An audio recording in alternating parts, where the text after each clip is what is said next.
শক্তিশালী, মায়াবী এই মূর্খ, কিন্তু এর এই মূর্খতা মৃত্যুর পথে ক্রমশ ঠেলে নিয়ে যাচ্ছে। ব্রহ্মদেবের বচন মিথ্যে হতে পারে না। ওনার অভিশাপ অনুযায়ী ওই বালক অবশ্যই এর বিনাশ করবে। ভালোই হয়েছে, ওখানেও ওর প্রাণের থেকে মুক্ত হবে, আর আমি এখানে মুক্ত হব ওর আতঙ্ক থেকে।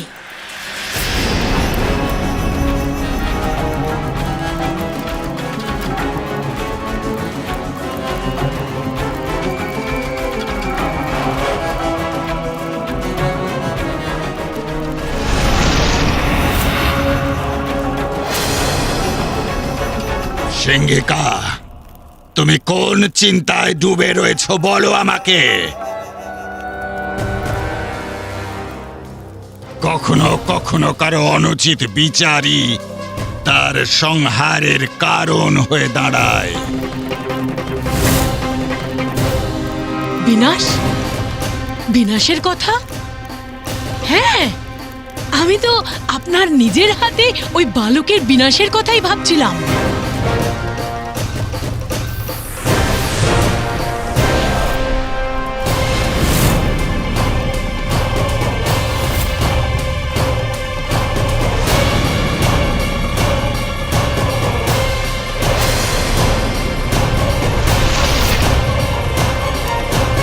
ওর ক্রোধের শিকার আবার আমি হব না তো? কখনো কখনো মনে উৎপন্ন হওয়া সিদ্ধান্তকে পুনরায় বিচার করে কোনো কার্য করতে হয়। আমি ব্রহ্মদেবের শাপের কথা ভেবে স্তব্ধ হয়েছি।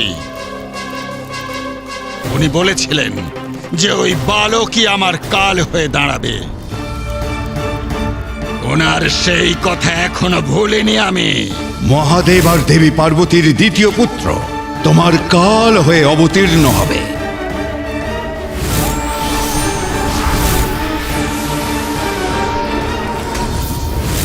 সংকটের মধ্যে নিজেকে প্রবেশ করানোকে মূর্খের কাজ বলে বিবেচিত হয়, আর এই সিন্ধুরা মূর্খ নয়। সেই জন্য সঠিক তো এটাই হবে যে আমি কৈলাস আর ওই বালকের থেকে দূরত্ব বজায় রেখে চলি। মনে হচ্ছে যে সিন্ধুরা কৈলাস যাওয়ার সিদ্ধান্ত ত্যাগ করেছে। আমাকে কিছু করতে হবে এর জন্য। সমস্যা থাকলে সমাধান অবশ্যই আছে। সিন্ধুরা এই সমস্যার উপায় ঠিক বার করে নেবে। অবশ্যই শেষ হবে ওই বালক। ততক্ষণ ধৈর্য রাখো বৃদ্ধা সিংহিকা, শান্ত থাকো। বেঁচে গেলাম।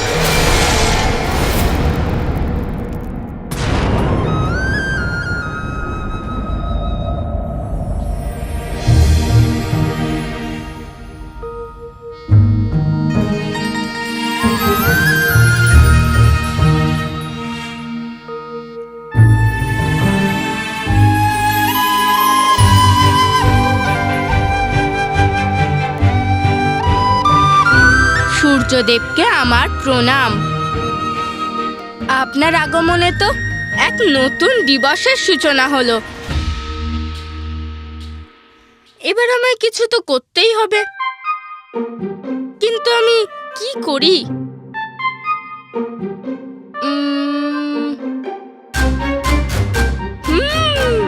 আরে হ্যাঁ, আমার খেলনা।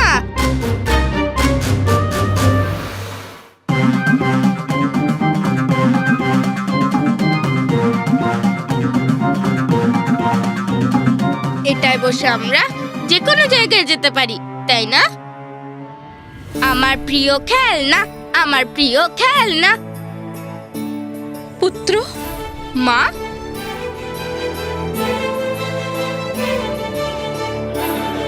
সকালবেলা মায়ের মুখদর্শন তো সত্যি কি মনোহর।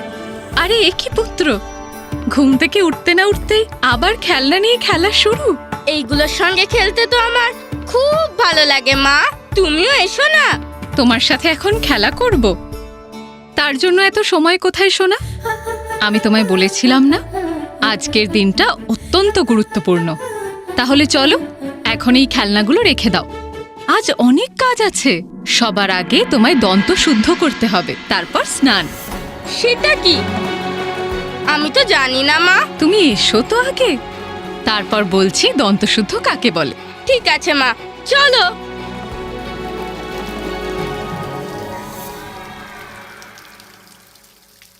এই তো খুবই মনোরম দৃশ্য মা।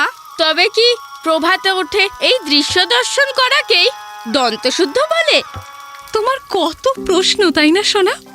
এত প্রশ্নের উত্তর কি করে দিই? এই গাছটা দেখছো, এটা হলো নিম গাছ সোনা। এর ছাল, পাতা, এর ফল দিয়ে অনেক ওষুধ তৈরি করা হয়, যা আমাদের শরীরকে রোগমুক্ত রাখে। আর এর কচি ডালগুলোকে দাঁতন বলে সোনা। এই দেখো, এটা হলো দাঁতন। সকালবেলা ঘুম থেকে উঠে দাঁত এবং দাঁতকে শক্ত করে রাখে যে পেশি, তাকে এই দিয়ে ধুতে হয় সোনা। আর মুখের ভেতরটাও শুদ্ধ হয়। এই দেখো সোনা, এইভাবে। এবার তুমি করো। মা, এটা তো খুব তেতো। হ্যাঁ সোনা, একটু তো তিতো ঠিকই, কিন্তু তুমি যদি রোজ করো তাহলে তোমার এটার অভ্যেস হয়ে যাবে। তারপর এতটা তিতো লাগবেই না। আর এর তিক্ততা ধীরে ধীরে তোমার স্বাস্থ্যের প্রতি মিষ্টতা নিয়ে আসবে সোনা। চলো, এবার আর বিরক্ত না হয়ে শীঘ্রই এটা করো। আচ্ছা মা, করছি। মায়ের আদেশ তো আর অমান্য করতে পারবো না। পার্বতী, তুমি আমাদের ডেকেছো? হ্যাঁ সখীরা, তোমাদের চোখের মণি আমার পুত্রকে স্নান করিয়ে দাও।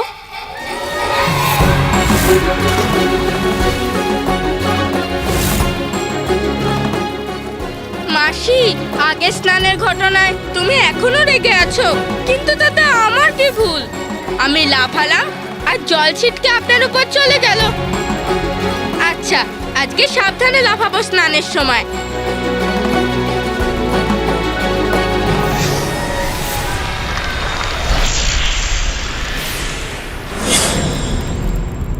অসুর সম্রাট সিন্দুরা, আপনার অধীনে অসুর সাম্রাজ্য অত্যাধিক শক্তিশালী হয়ে উঠেছে, কিন্তু এখনো আমাদের এই রাজ্যের সুরক্ষার ব্যাপারে কিছু ভাবা দরকার।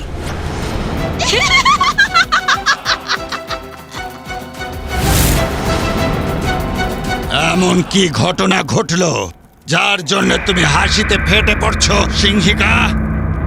মন্ত্রী মশাই, আপনি এখান থেকে যান।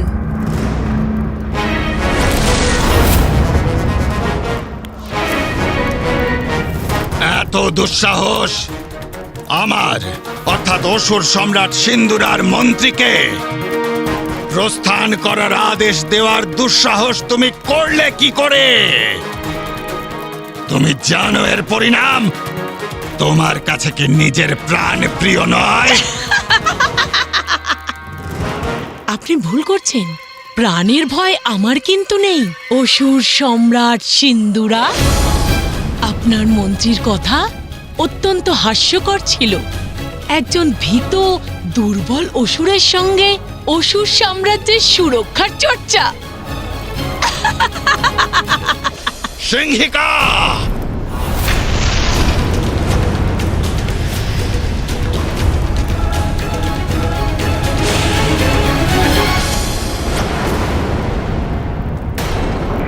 আমার উপর চিৎকার করে নিজেকে কোনো বড় বীর ভেবো না অসুর সম্রাট।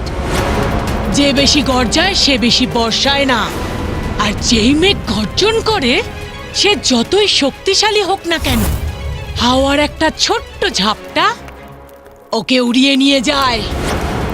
এক ছোট্ট বালকের দ্বারা ভীত মহান অসুর সম্রাটের গর্জনও ওই গর্জন করা মেঘেরই সমান। কারণ আমার সামনে এই যে সিন্দুরা দাঁড়িয়ে রয়েছেন, সেটা উনি নন, যিনি কিনা গজমুখাসুরের মতন একজন ভয়ঙ্কর অসুরকে পরাজিত করেছিলেন। স্মরণ করুন অসুর সম্রাট, স্মরণ করুন। সেটা আপনিই ছিলেন যিনি কেবলমাত্র নিজের দৃষ্টি দিয়ে ভয়াবহ ওই অসুরকে পরাজিত করেছিলেন। ওকে পাতালের সিংহাসন থেকে সরিয়ে এখানকার রাজ সিংহাসনে নিজের আধিপত্য বিস্তার করেছিল। ত্রিলোক বিজেতা হবেন আপনি। সম্পূর্ণ সৃষ্টি শুধুমাত্র আপনার নামেই থর থর করে কাঁপবে। তখন আমি সেরকমই ভেবেছিলাম, কিন্তু আপনি আপনি শুধুমাত্র তুচ্ছ একটা বালককে ভয় পেয়ে থর থর করে কাঁপছেন, আর তাও যে কিনা অর্ধ বালক আর অর্ধ গজ। ওর আতঙ্কে আপনি শেষ হয়ে গেছেন। ওই তুচ্ছ বালকের কাছে আপনি ভীত হয়ে পড়েছেন। কি করছো তোমরা? এখনো ক্ষীর বানানো হয়নি? যদি আমি না আসতাম তাহলে আমার কন্যা পার্বতী একা এই সমস্ত কি করে সামলাতো? মা, তুমি এখনো তৈরি হওনি? তুমি ভোগের চিন্তা করো না, পুজোর জন্য সমস্ত কিছুর আয়োজন আমি করে ফেলেছি। তৈরি হয়ে যাব পার্বতী, আমি বাইরের ব্যবস্থাটা একটু দেখে নিই।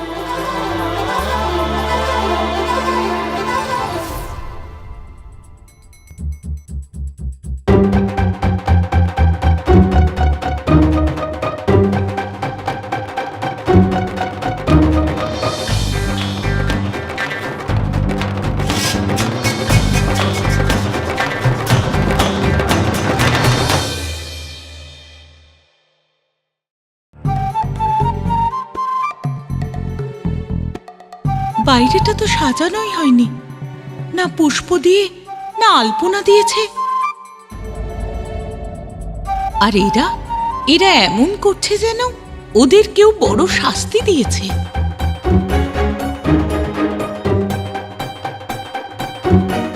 আমি কিচ্ছু বলবো না, কিন্তু মহাদেবের তো কোনো চিন্তাই নেই। উনি এখনো নিজের ধ্যানেই লীন আছেন। মাতা, এই পুষ্প কোথায় রাখবো? এখানে নাকি অন্য স্থানে? আমি কিছু বলবো?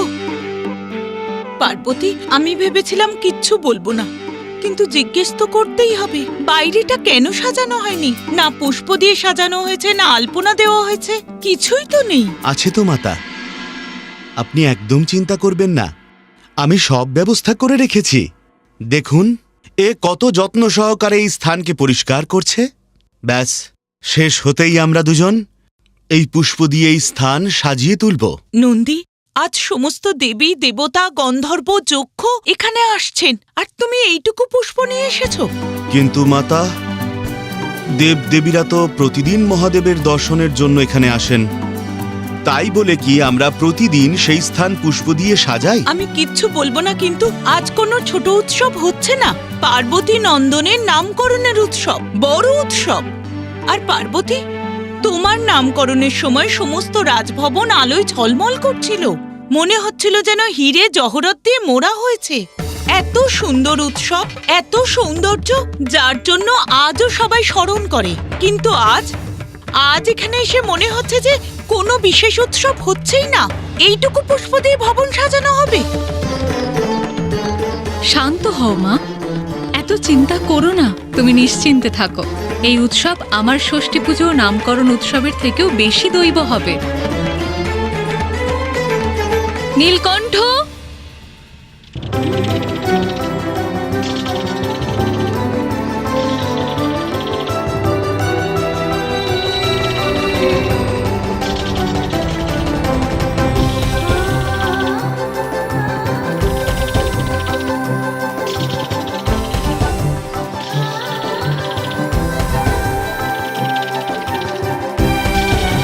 এই ছোট্ট পক্ষী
আমার পুত্রের ষষ্ঠী পুজো এবং নামকরণ উৎসব যাতে সমগ্র প্রকৃতি নেচে উঠছে।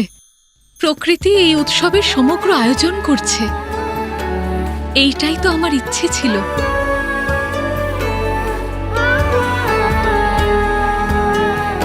মা,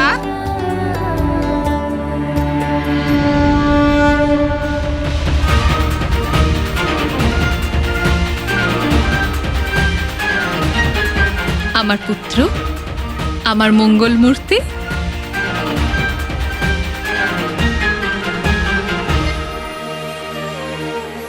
দেখলে মা, তোমার পুত্র স্নান করে নিয়েছে, শুদ্ধ হয়ে গিয়েছি আমি।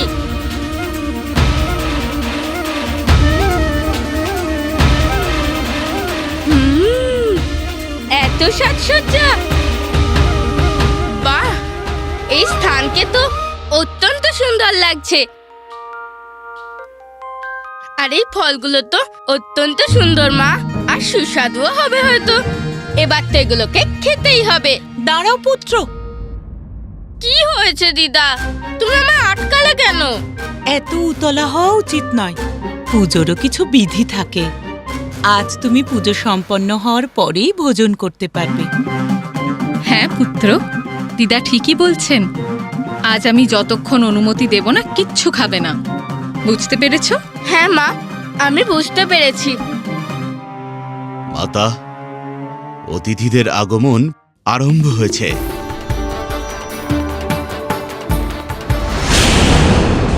ভুলে যাচ্ছ বৃদ্ধা সিংহিকা, ওই বালক স্বয়ং মহাদেব আর দেবী পার্বতীর পুত্র।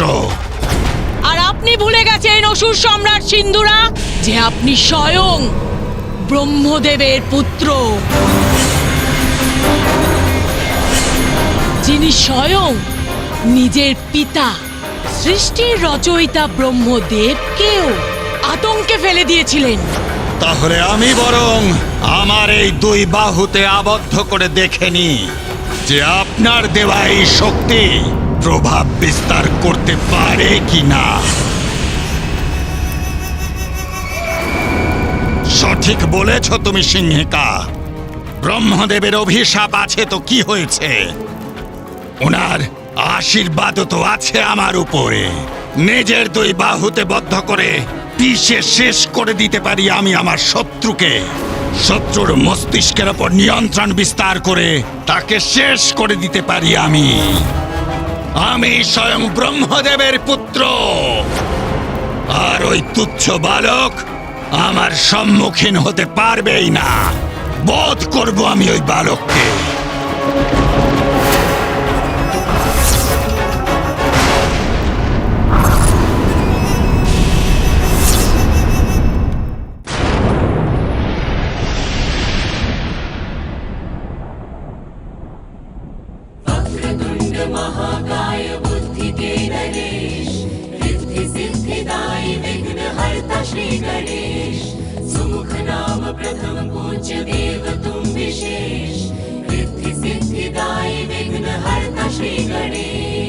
पार्वती नंदन का जन्म महोत्सव, साक्षी होने को आए देव व गंधर्व, बाल मुनि सप्त ऋषि गण भी सारे, सपत्नीक ब्रह्मा विष्णु भी पधारे। नभ से उतरते वाहन सुसज्जित, कैलाश सज्जित व पूर्ण व्यवस्थित, नंदी श्रृंगी प्रेत तोतला सब गण, अगुआई अभिनंदन करके प्रसन्न, जया एवं विजया व मैनावती, भूप हिमावंत साथ द्वारे खड़ी।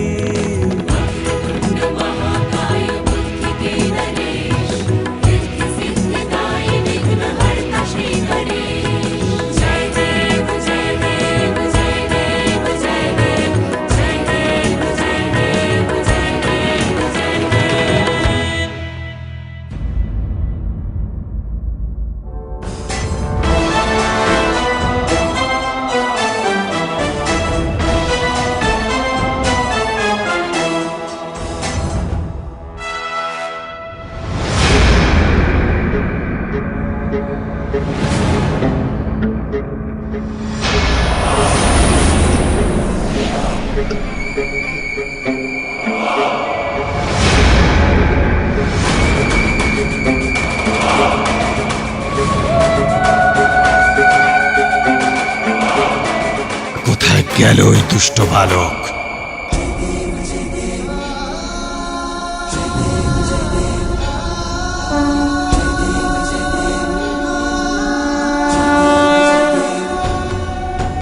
जय जय श्री गणराज विद्या सुखदाता धन्य तुम्हारो दर्शन वे रामन रमता जय देव भाव भगत से कोई शरणागत आवे सन्नत संपत सबही भरपूर पावे ऐसे तुम महाराज को अति भावे कोसा भी नंदन निश्चित गुण गावे जय देव